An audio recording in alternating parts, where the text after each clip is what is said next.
O Bakiyam Stanakalakutam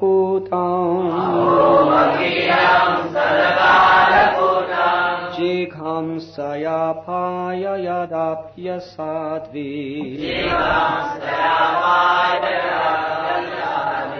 Lebe Gatim Dhatri Uchitam Tatonyam Kam Vadayalum Sharanam Brajema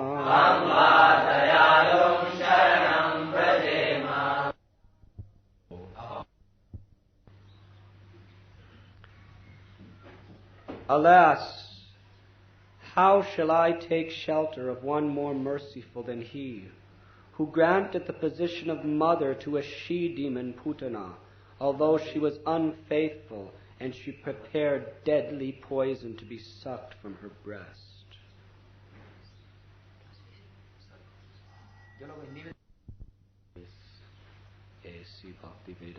Swami.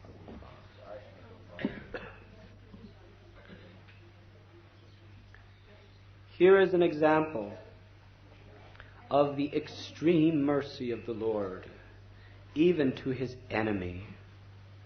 It is said that a noble man accepts the good qualities of a person of doubtful character, just as one accepts nectar from a stock of poison. In his babyhood,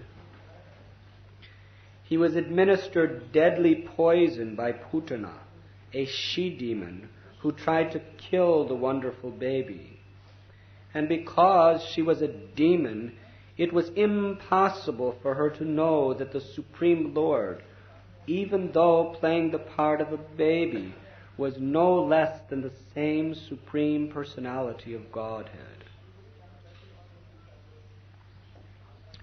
His value as the Supreme Lord did not diminish upon his becoming a baby to please his devotee, Yasoda. The Lord may assume the form of a baby or a shape other than that of a human being, but it does not make the slightest difference. He is always the same Supreme. A living creature, however powerful he may become by dint of severe penance, can never become equal to the Supreme Lord. Lord Krishna accepted the motherhood of Putana because she pretended to be an affectionate mother, allowing Krishna to suck her breast. The Lord accepts the least qualification of the living entity and awards him the highest reward. That is the standard of his character. Therefore, who but the Lord can be the ultimate shelter? Uddhav, the dearmost friend of Lord Sri Krishna, of the Yadu dynasty in Dwarka, in the ecstasy of transcendental separation from the Lord, is herein remembering Lord Sri Krishna. He is in the association of another great Paramhamsa Vaishnava, Vidura. When two great sincere devotees come together,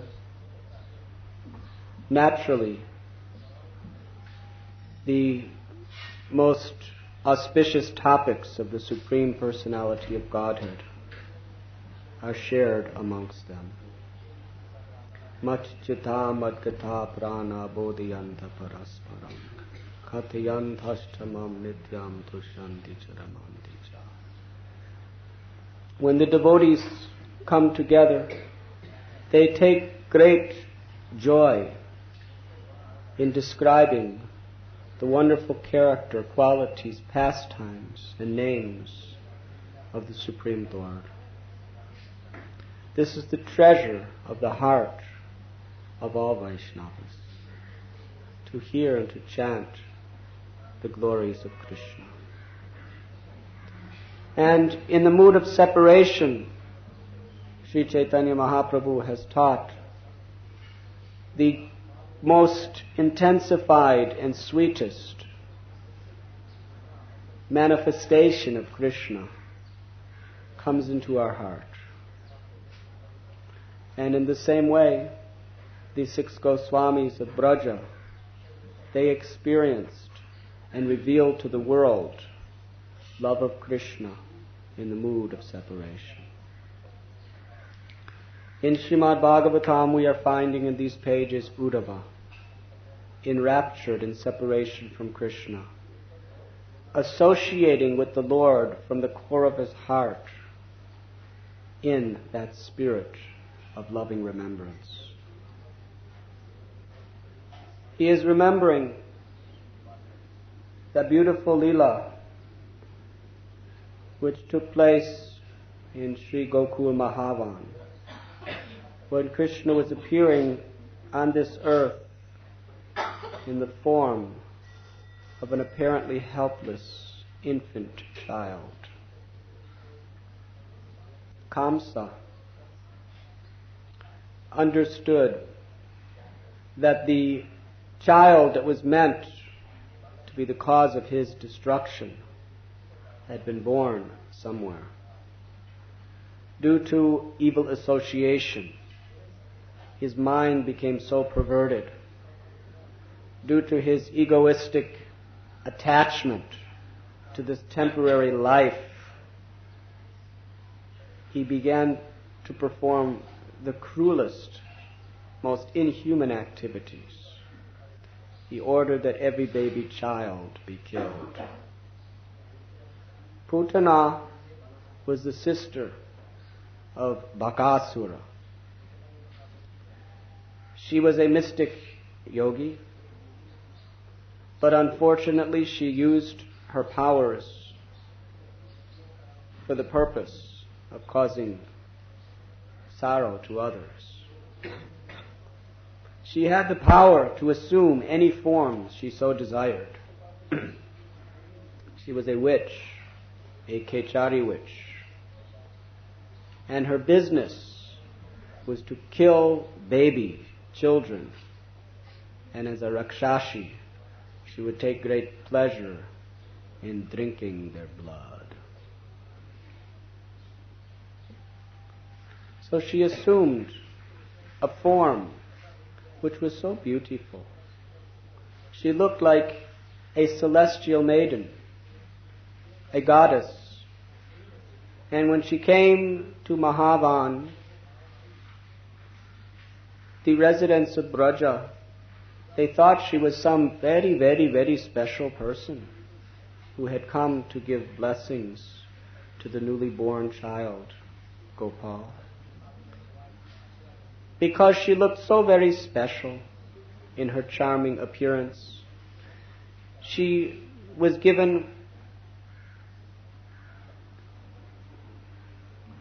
unobstructed entrance into the inner chambers of Yasoda Maya's home. And there she saw the little infant Krishna, resplendent with all transcendental beauty. In fact, the very source and reservoir of all beauty that exists. When Putana saw baby Gopal, she understood that this is a special child. Perhaps the Supreme Personality of Godhead. But in her delusion, although so very attracted, according to her propensity, she still had the conviction that she had the power to kill him. She had smeared her breast with such a deadly type of poison that was sufficient to kill thousands of grown men. When Krishna looked at her, it is explained, he closed his eyes. And the acharyas explain in various ways why maybe he closed his eyes. One is that he was just a little baby, so it was natural that he was not yet able to properly see. Another is, he descended to this world vinashaya chaduskritam, to annihilate the demons. The demigods called him, headed by Lord Brahma, that the burden of the earth is too much. In fact, Bhumi Devi herself, in the form of a cow with tears in her eyes, was pleading with the Lord, please descend. The burden of demoniac forces is causing so much calamity to everyone. And these demoniac rakshasas are so powerful, even the gods in the heavens cannot check their activities. Only the Supreme Personality of Godhead Himself could protect us. So Krishna came to annihilate demons. And this was going to be His inauguration of demon killing in this particular incarnation. The first demon to be slain by the original personality of Godhead when he appears in Gokul. And the demon was a woman. According to the Shastra, old people, women, they are not to be killed. But he understood that beyond all such moral principles, the protection of his devotees and the establishment of dharma must be. So he pretended to be an innocent child. And Putana, in the mood, at least pretending to be in the mood of his own mother, he lifted the child, she put him on her lap. She had the Supreme Personality of Godhead in her own arms. Just see, what was her good fortune.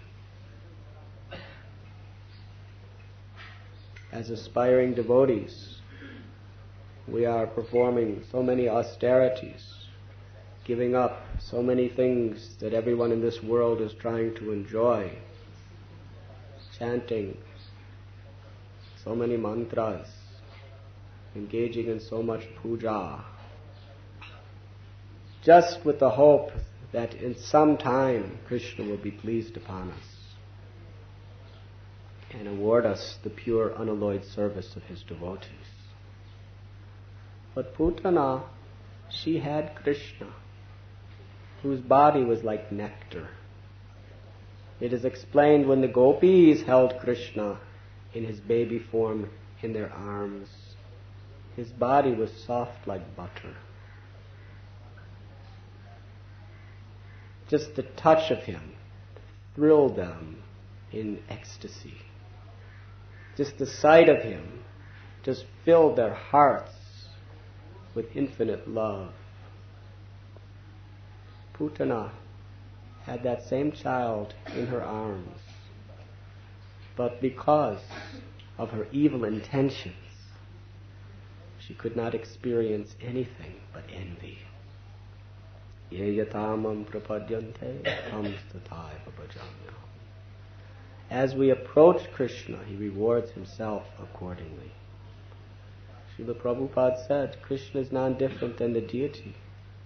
If you approach the deity as a piece of wood or stone, the deity will reveal himself to you as a piece of wood or stone.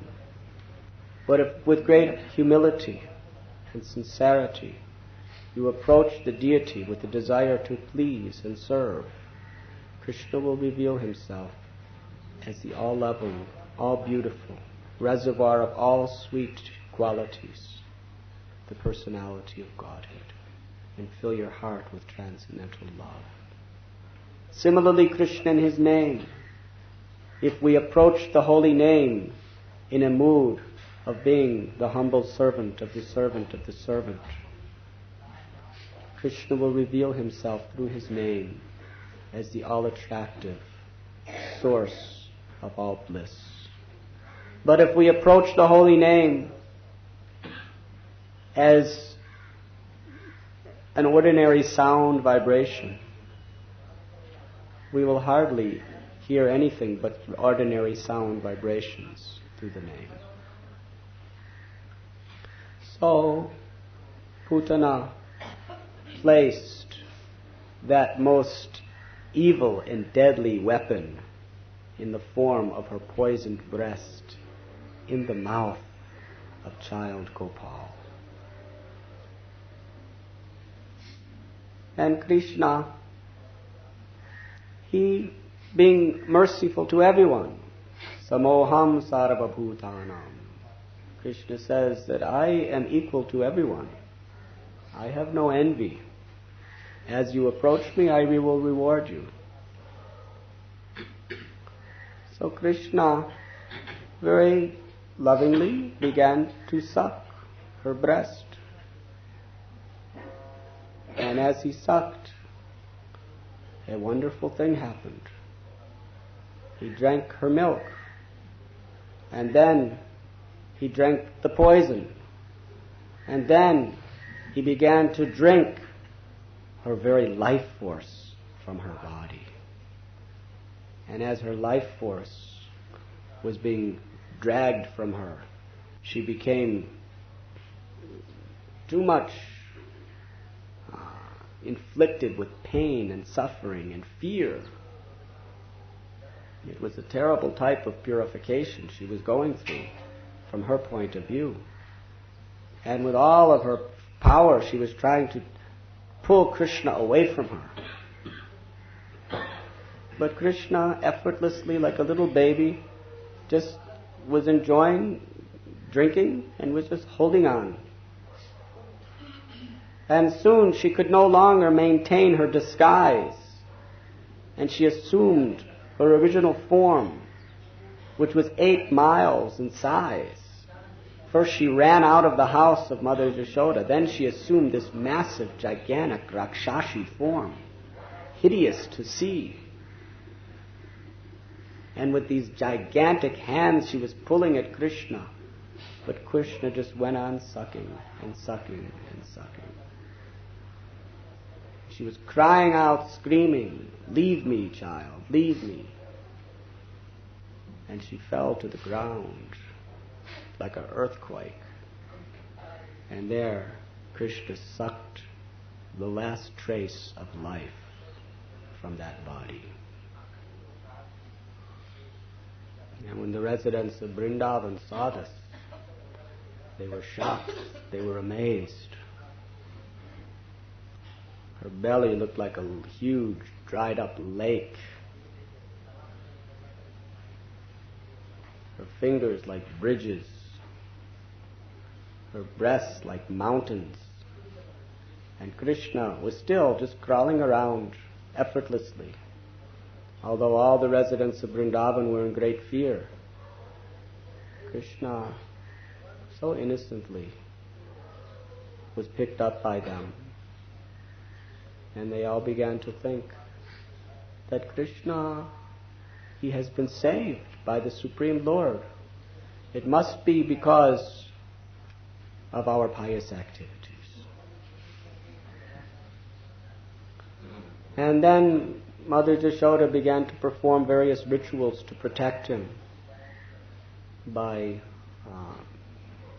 putting the cow dung and cow urine of cows on various parts of his body,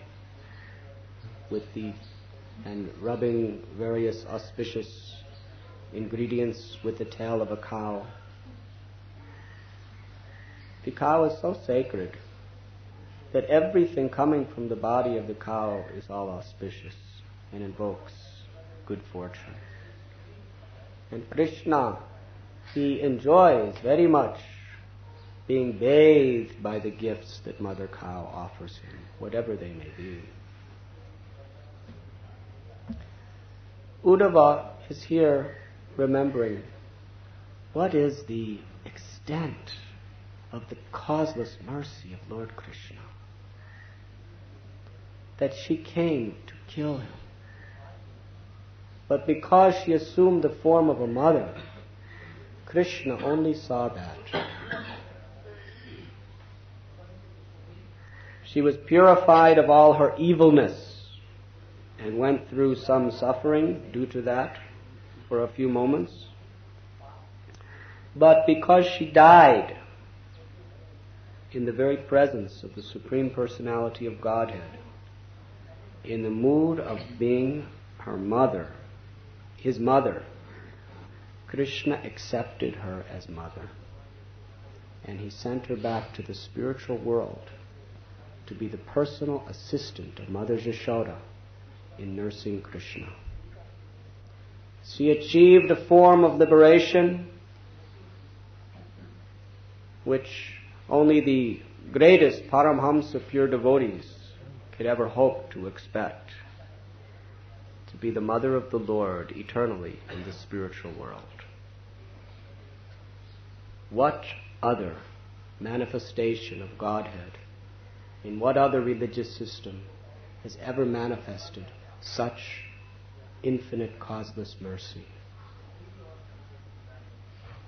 Srila Prabhupada explains that the nature of a noble person is they always see the good qualities in anyone, however bad they may be.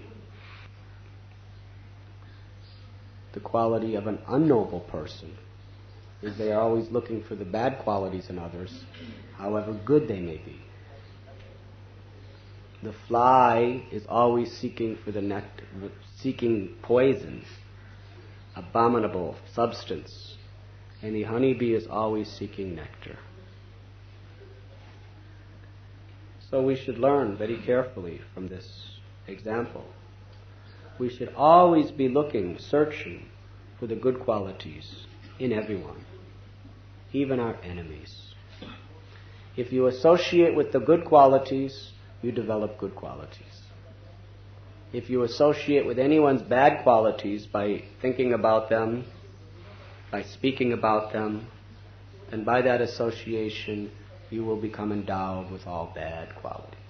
And we see a person who is accustomed to finding faults, especially with Vaishnavas, such a person is generally full of bad qualities. Black heart.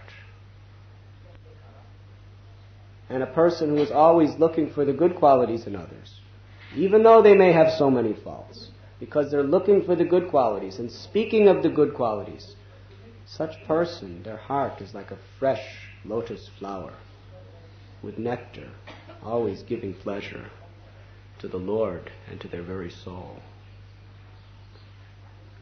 So Krishna, he is the supreme embodiment of all good qualities. Even Lord Jesus Christ, when he was asked by the people around him about what is love, he said it doesn't take much for someone to love their friend. But if you want to love God, you have to also love your enemy. You have to see the godliness even in your enemy. We can hate the disease, but we should love the person who is our own brother or sister who may be inflicted by that disease, whatever it may be. But Krishna, as the reservoir of all opulences, is herein manifesting the supreme degree of nobility and causeless mercy. And Uddhava is ecstatically thinking in remembrance of this wonderful pastime. And this pastime is also very, very important. In fact, this very verse to the devotees of Sri Chaitanya Mahaprabhu, because it appears in Sri Chaitanya Bhagavat and manifested, this particular verse manifested the most extreme ecstasies of love in one of Lord Chaitanya's most intimate and confidential associates.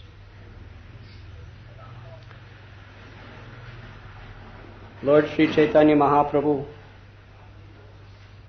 one day when he was with his associates, shortly after beginning the Harinam Sankirtan movement in Sri Navadvip Dham, he was calling out, Pundarik, Pundarik, in ecstatic love, with tears filling his eyes.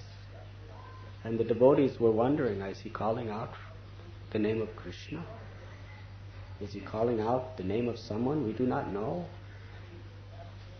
He explained that soon a very, very great person will be coming. You may not recognize him, but I am longing to see him. So Pundarik Vidyanidhi, he came from a village which is now in East Bengal, Chattagaon area. And he was a very wealthy man. And he would sometimes come to Navadvip, where he had a nice little house near the banks of the Ganges. Pundarik Vidyanidhi was such a great devotee of Mother Ganges. He worshipped her because he understood that she was emanating from the lotus feet of his beloved Lord, Sri Krishna, and that she was the very nectarine, ambrosial flow of pure bhakti coming to this world to bestow bhakti upon all those who were fortunate to receive it from her. So Pundarik Vidyanidhi, when he would see people in the Ganges washing their clothes and spitting and all these other things, he could not tolerate it. So he would never go to the Ganges during the day when people were, in his eyes, acting so disrespectful to her. It would simply break his heart. So he would come very, very early morning of the hours, and he would offer his loving obeisances to Mother Ganga and sip her water with great reverence and devotion and love. When Pundarik Vidyanidhi came to Navadvip, nobody knew who he was. But Mukunda Dutt, he was from that area where Pundarik's native place was. So one day he told to Gadadhar, they were both very young devotees, he said, Gadadhar Pandit, please come with me. There's a very, very great devotee, pure Vaishnava, I would like you to meet. And Gadadhar was always anxious to meet pure Vaishnavas. So he said, yes, let us go. So they came into the house, and Pundarik Vidyanidhi, with great affection, humility, he greeted them, he offered them a nice place to sit, very sweet hospitality. And Mukunda Dutt introduced Gadadhar Pandit, and sweet words were exchanged. But Gadadhar Pandit became confused, because although he was being introduced as such a great Vaishnava, Gadadhar Pandit was so detached from everything of this material world. And Pundarik Vidyanidhi's house was very opulent, quite luxurious, with all sorts of decorations. He was sitting on a very, very soft, luxurious sitting place with nice pillows and canopies, and there was little silver and gold and brass boxes with various spices for him to chew, and someone was fanning him with nice chamaras and peacock fans, and he was wearing very, very costly silken clothes that only a very worldly person would want to wear, and he had nice jewelry decorating himself, and he had very, very beautiful hair that was anointed with fine scented perfumed oils. And like this. There was mirrors around him. And he was very handsome. He was the very embodiment of beauty. And Gadadhar Pandit was thinking, what kind of Vaishnava would possibly live in such vanity, in such luxury? I do not understand why Mukunda has brought me to this place. Now Mukunda Dutt, he understood the heart of Gadadhar Pandit. It is the nature of a great devotee to be very sensitive to the hearts and feelings of others. So he wanted to reveal to Gadadhar Pandit what is the glory of the pure bhakti of Pundarik Vidyanidhi. So he began to chant this particular verse that Uddhava recited to Vidura in the Srimad Bhagavatam. Aho bakiyam stanakalakutam jikam sayapaya yarapya sadhi lebe gatim dhatri uchitam tatonyam kam vadayalam sharanam brajena. Alas, how shall I take shelter of one more merciful than he who granted the position of mother to a she-demon, Putana? Although she was unfaithful, and she prepared deadly poison to be sucked from her breast. Mukunda Dutt, he chanted this sloka with such love.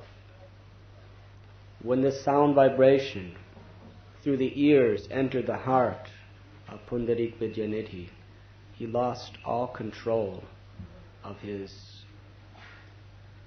inner ecstasies of love.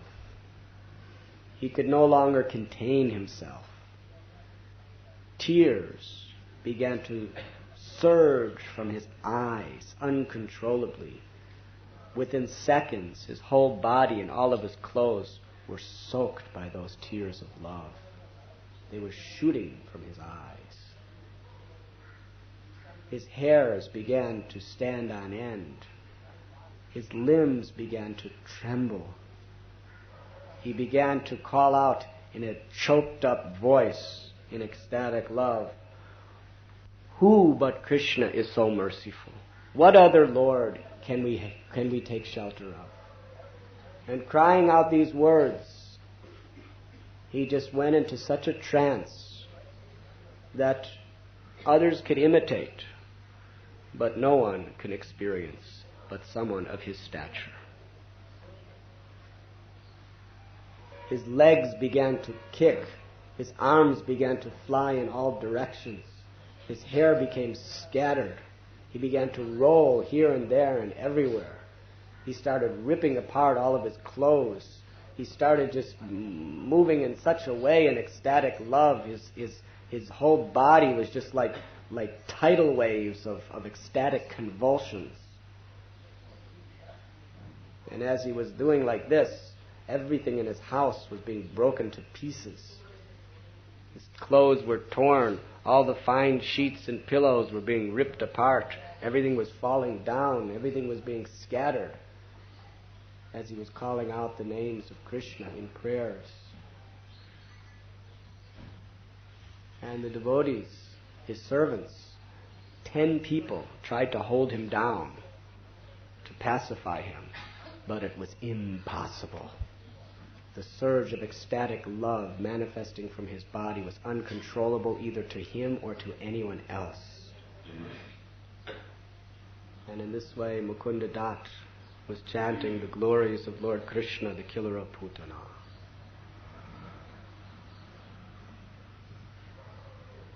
Pundarik Vidyanidhi's ecstatic trance increased moment after moment after moment until it came to the point where it just could no longer increase. At that point, he just fell unconscious. And for many, many hours, he just laid there. And during that time, Gadadhar Pandit turned to Mukunda and said, "You are very merciful to me. You are my true friend." Because I was thinking offensively about this person. I was thinking he was an ordinary worldly man. But you have revealed that within his heart is the supreme treasure of Krishna Prema. He said, "I would like, in order to atone for the offense of my bad thoughts toward this great devotee, I would like to take initiation from him. Because I know that without taking initiation from a proper spiritual master, one cannot cross the ocean of birth and death and achieve the loving feet of Krishna. And I have not yet accepted such a guru." After so many hours, Pundarik Vidyanidhi finally came to his external consciousness. And he looked around and saw the great chaotic mess he created. And he was actually feeling a little embarrassed. And he looked at Gadadhar Pandit and greeted them with great humility. He was the very reservoir of humility. All great souls who are endowed with the real treasure of advanced spiritual realizations, they must be decorated with this quality of utter humility. Pride cannot exist in the heart, false pride, of someone who truly loves Krishna. It is not possible. So, at that time, Mukunda explained that this Gadadhar Pandit, from his very birth, he never, ever, ever considered enjoying material sense gratification. He is so completely detached from any of the pleasures of this world. From his earliest days, he was always engrossed in worshipping Radha and Krishna, in serving their devotees, and chanting their holy names. Now the same Gadadhar, he wants to take initiation from you.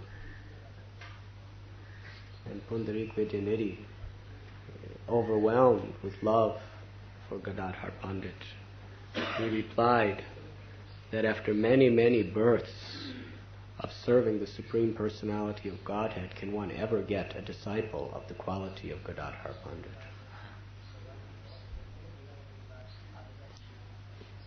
So they fixed a particular date for the initiation ceremony.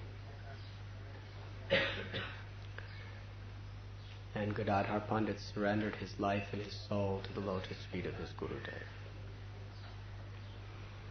Meanwhile, Sri Chaitanya Mahaprabhu that night, soon after that, he was with his devotees. They were having nice kirtan, discussing Krishna Katha. And Pundarika Vidyanidhi, in a very humble, indiscreet way, came to that place. And upon seeing the beautiful form of Sri Gaura Sundar, he fell in ecstatic love. And upon hearing him chanting the holy names, discussing the Leela of the Lord.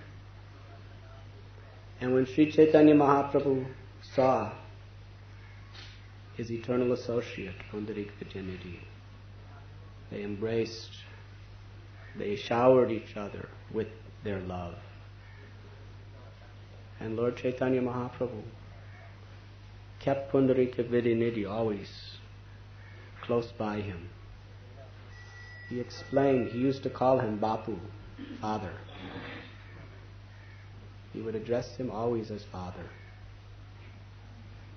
And those great acharyas have revealed to us Pundarik Vidyanidhi's eternal position in the spiritual world as Maharaj Vrishabhanu, the eternal father of Srimati Radharani. And Sri Chaitanya Mahaprabhu, in the mood of Radharani, loved him and served him as father. So in this way, this most wonderful, wonderful connection was made. So we find what type of ecstatic love awakens in the heart of devotees when they hear these beautiful slokas from Srimad Bhagavatam. Unfortunately, what is our position? We hear the sloka and we think, very nice sloka, quite interesting. Krishna liberated Putana. This is very interesting subject matter. In fact, some of us are sleeping as the verse is being recited. But this is the power of the verses of Srimad Bhagavatam. Because the verses of Srimad Bhagavatam are the very literary incarnations of Krishna himself. And Srimad Bhagavatam has descended simply to awaken love of Krishna in the hearts of all those who recite in a mood of his loving servant. Krishna is the Supreme Personality of Godhead. He is Adi Purusha. He is the original Swayam Bhagavan.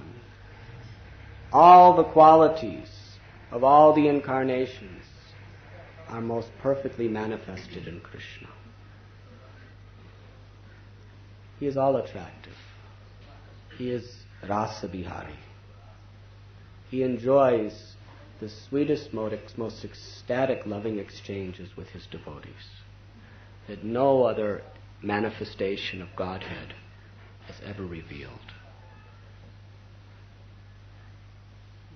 In the Dasya Ras, in the Santa Ras, he is showing the sweetest love for his servants.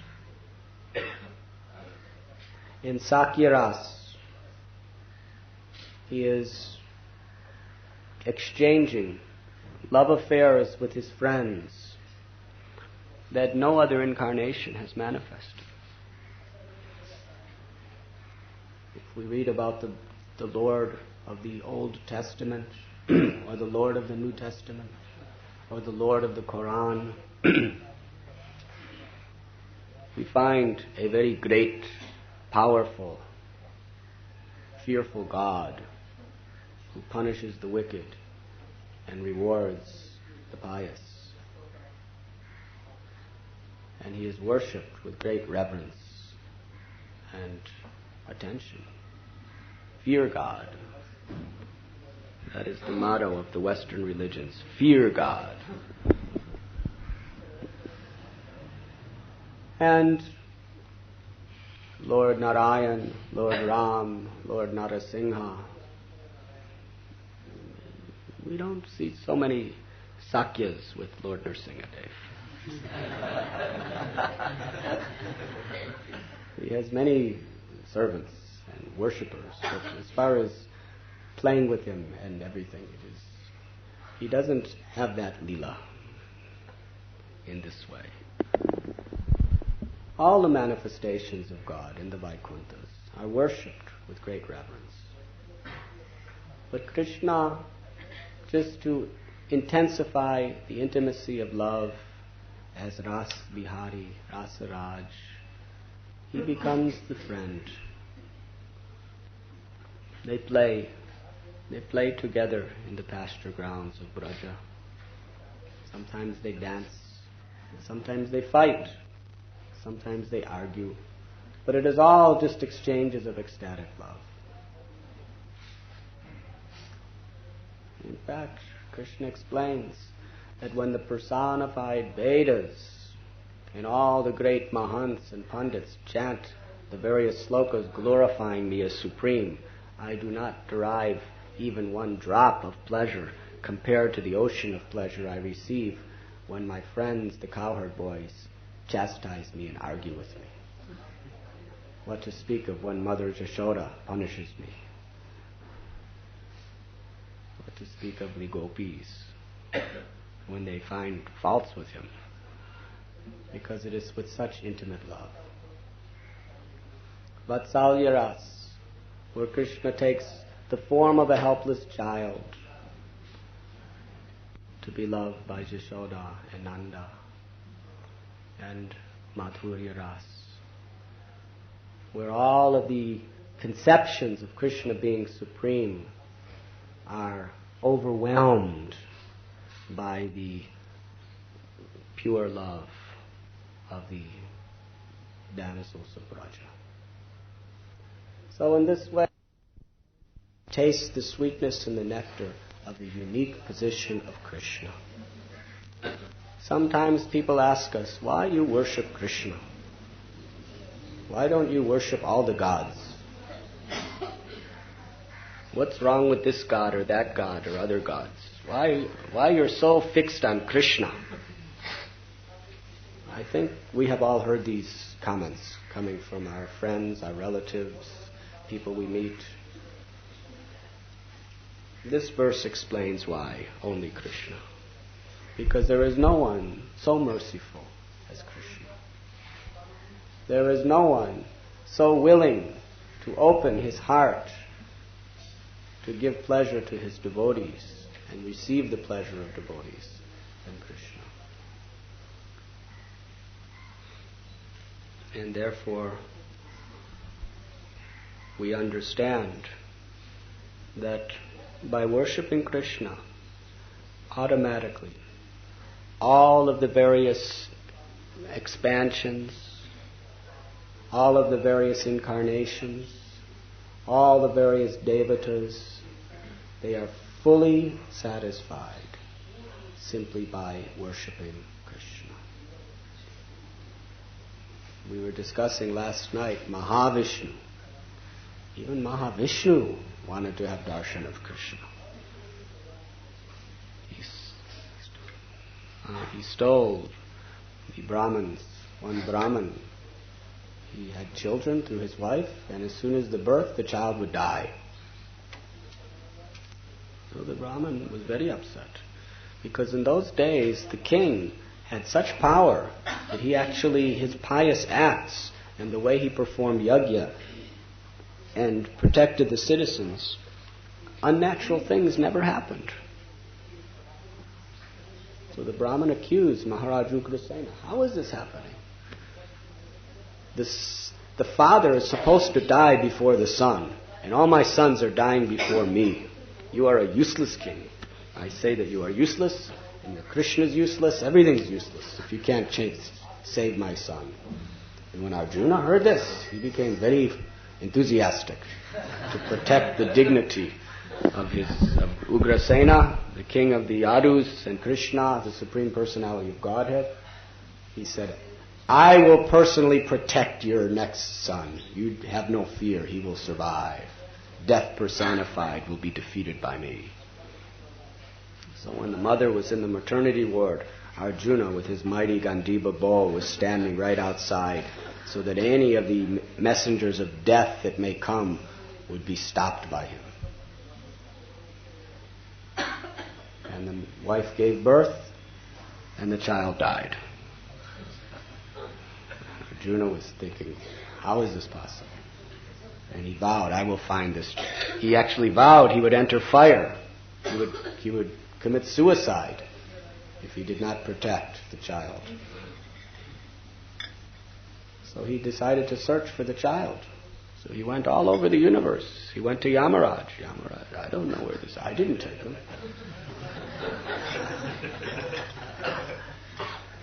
He went so many places. He couldn't find the child. But Krishna knows everything. So ultimately, Krishna took on the chariot Arjuna throughout the universe, beyond the universe, the Raj. And he actually went through all of the 8 coverings of the universe: earth, water, fire, air, ether, mind, intelligence, and ego. And then he penetrated through the spirituals, and he entered into the causal ocean. And there they saw the massive, gigantic form of Mahavishnu, from whom all the universes come out of his body like tiny little bubbles. Each universe is smaller than a single pore of his body.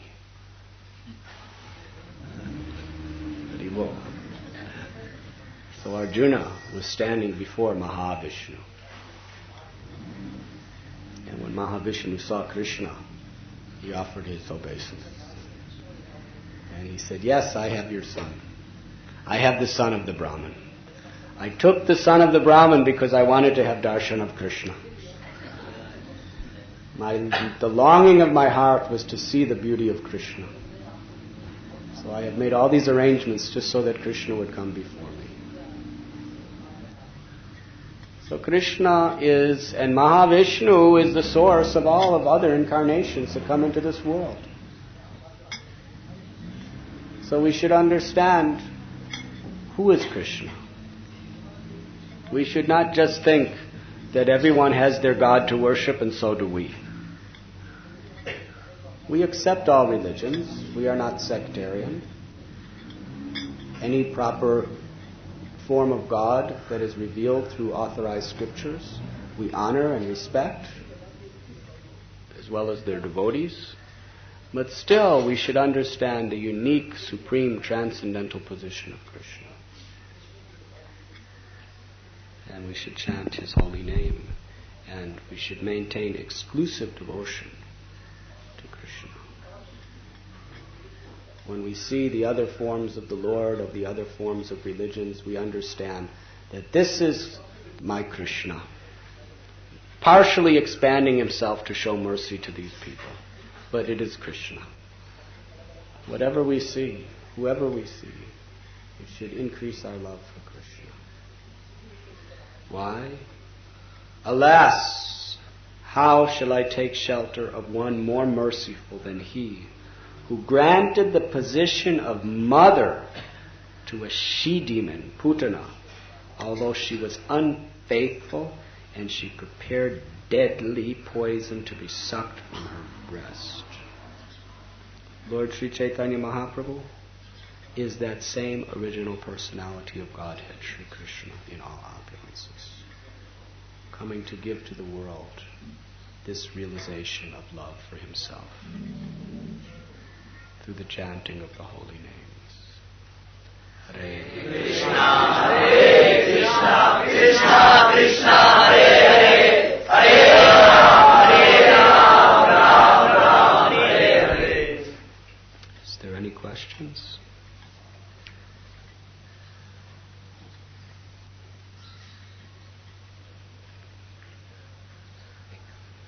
Comment, question, talk together. Loudly, please. No, we see that Putana tried to kill Krishna and she was given the highest position. But she was killed and then given the highest position. But in the pastimes of Chaitanya Mahaprabhu, Nityananda Prabhu was going to be killed by Madhai. But he was delivered without being killed. So, Nityananda Prabhu is actually more merciful than Krishna. Yes.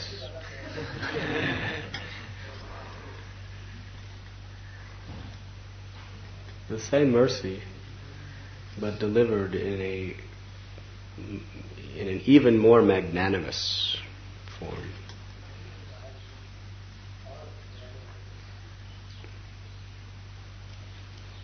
Is there any other questions? Yes. So there's a question, how can you stop seeing the faults in others?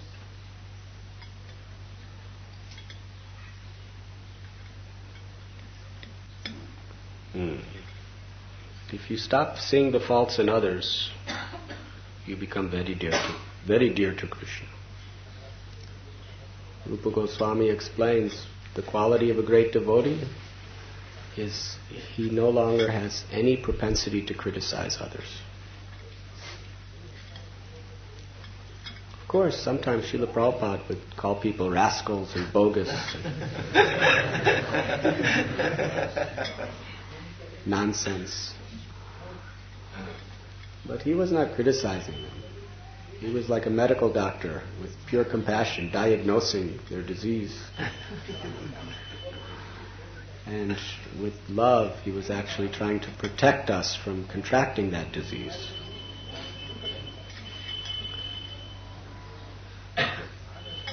But there was no false ego. It was only a humble desire to serve. But generally when we find faults with others, it's due to false ego. It's due to our competitive nature to want to show ourselves as very good. And in order to do that, others must appear very bad. But Bhaktisiddhanta Saraswati Thakur explains that the only reason we have a tendency to find faults with others is because we are honeycombed with so many tens and thousands of faults ourselves. The world is a mirror of our own mind. What's inside we see outside. If you have a good heart, you will see that goodness reflected in it everywhere. If you have a black heart, you will see blackness reflected everywhere. Because we have so many faults ourselves, we're seeing our own faults reflected in others.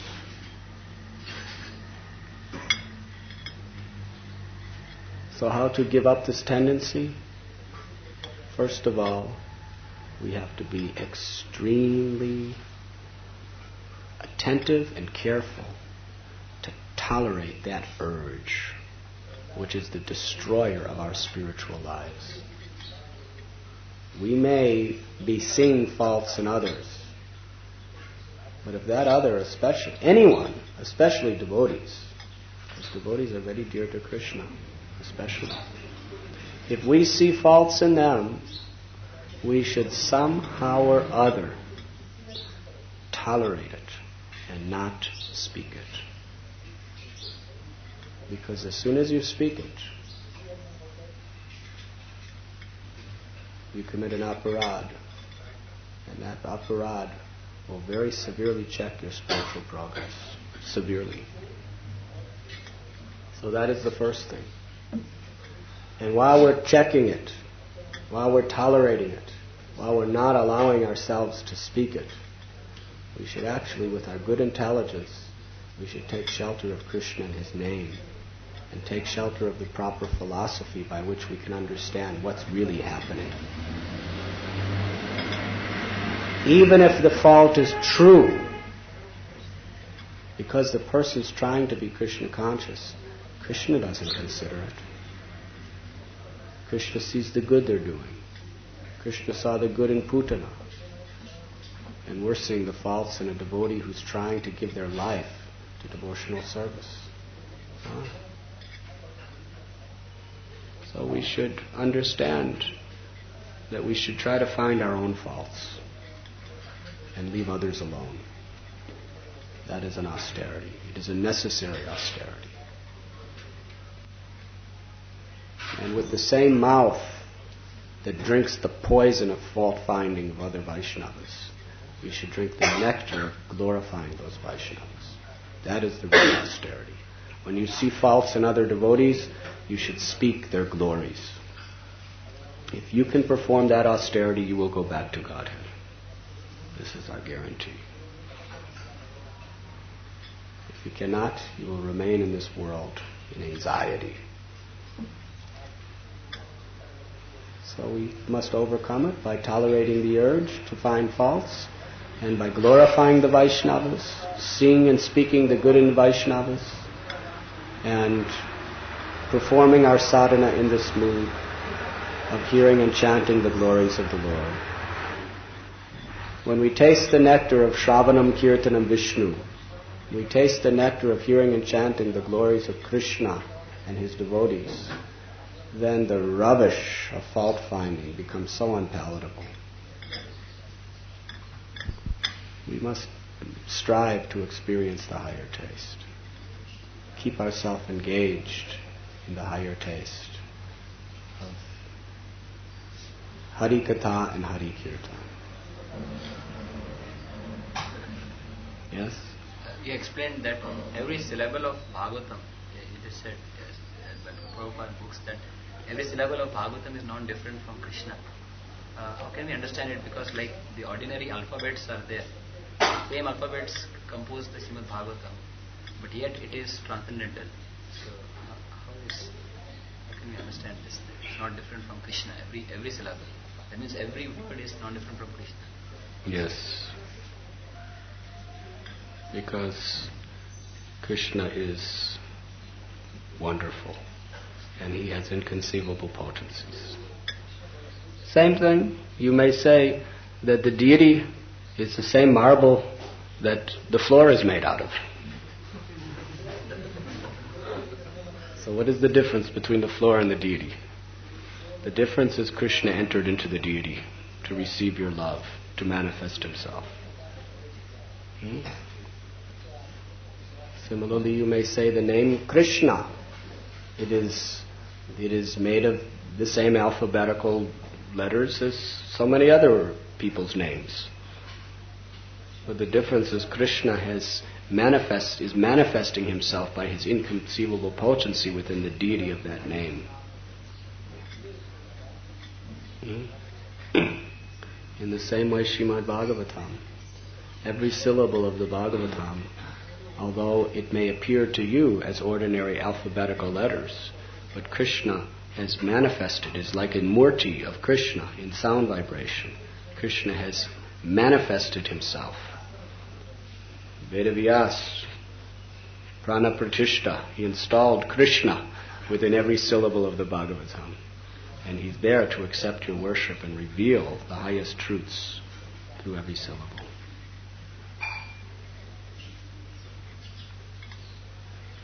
Yes? Continuation with that Mataji's question, one devotee asked me further question that if we find fault, it becomes offenses. But sometimes we see that they are factual, like some devotee may say that he sleeps for 9 hours a day, but then if we notice that if we speak it becomes offense, then what should we do if we find some factual? If a devotee is chanting 9 hours a day. No, sleeping. Sleeping 9 hours a day.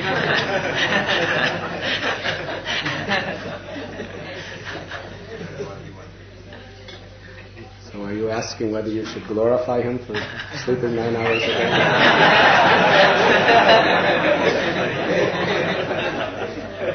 Such a great soul. He sleeps 9 hours a day. He's in samadhi.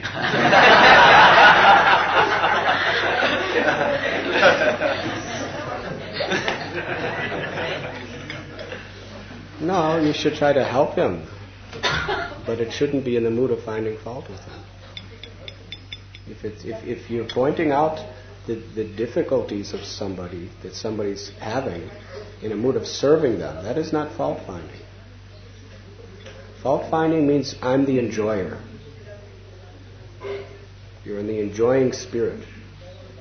You're enjoying being a controller. But if you are actually in a mood of a humble servant and genuinely trying to help that devotee in his spiritual life, then you should tell that devotee, sleeping 9 hours is not very good, Prabhu. Better that you wake up and chant Hare Krishna. I am your servant. I am humbly requesting you like this.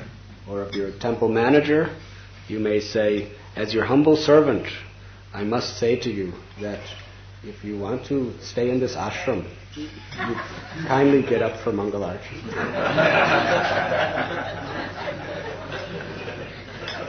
That is not fault finding.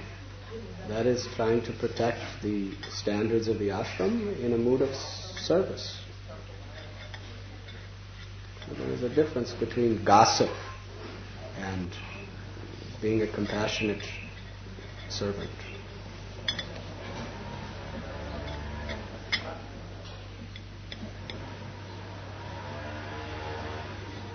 Yes? As you said that Krishna was sent back to spiritual universe as soon as she died.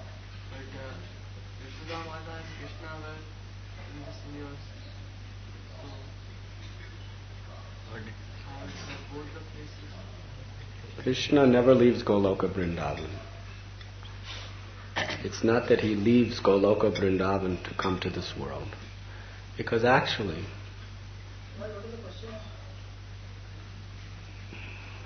say the question loudly. The question is that Krishna killed Putana and she was sent to the spiritual world. But Yasoda and Krishna were here in this home of Vrindavan. So, what did Putana like? Were Krishna there also on the spiritual world?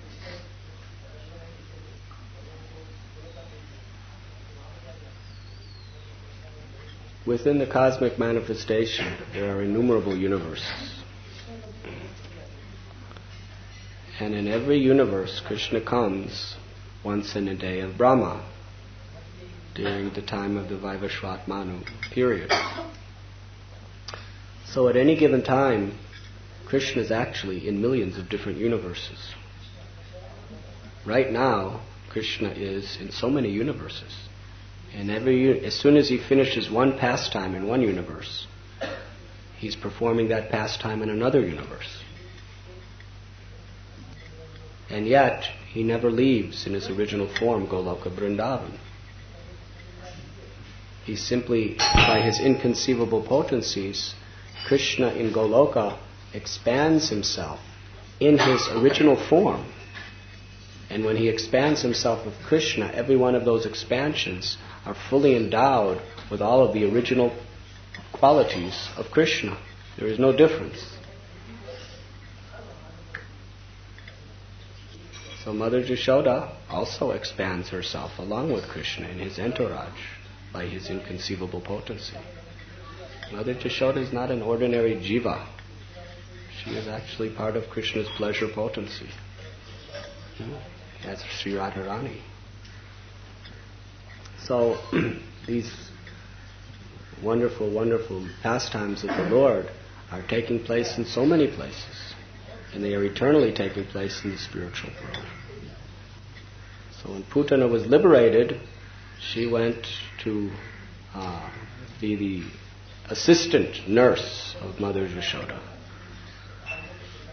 And in the Goswami Vaishnava scriptures, it also explains what her name is, what service she performs in the spiritual world.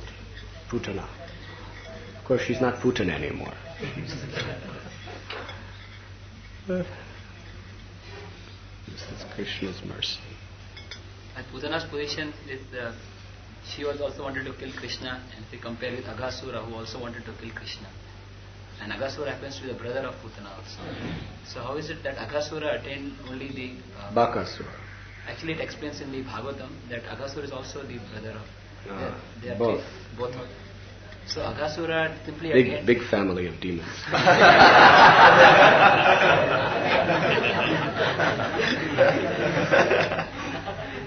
So Aghasura mainly attained just the Brahmajyoti, merging into the effulgence. Whereas Putana got chance to render devotional service.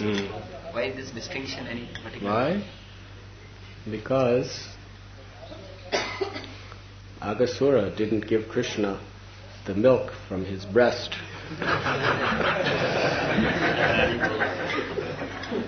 He did not appear like a mother.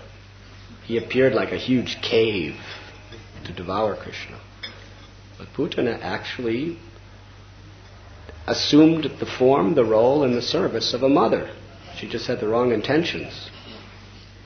So Krishna removed the wrong intentions and accepted the mood, the form, and the role of a mother, and made her his mother. That is Krishna. These are the subtleties of the best. If you're going to be a demon, better to understand these subtleties. But you should know that in this world, the demons are so insignificant and useless that Krishna doesn't bother with them. But Putana was a very great demon, so Krishna took personal interest in her.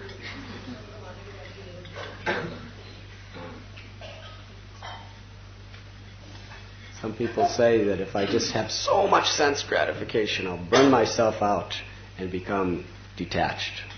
But it's very risky business, because you may not in this life get so much that you become so burned out to be detached. It is almost impossible. So similarly, people may think that I will become such a demon that Krishna will kill me and I will get liberated. It's not possible for you to become such a demon. You'll just be such a demon and you'll just get destroyed by your own karmic reactions and go to hell. So better you become a nice devotee, give up sense gratification, and chant Hare Krishna. Thank you very much. Srila Prabhupada ki.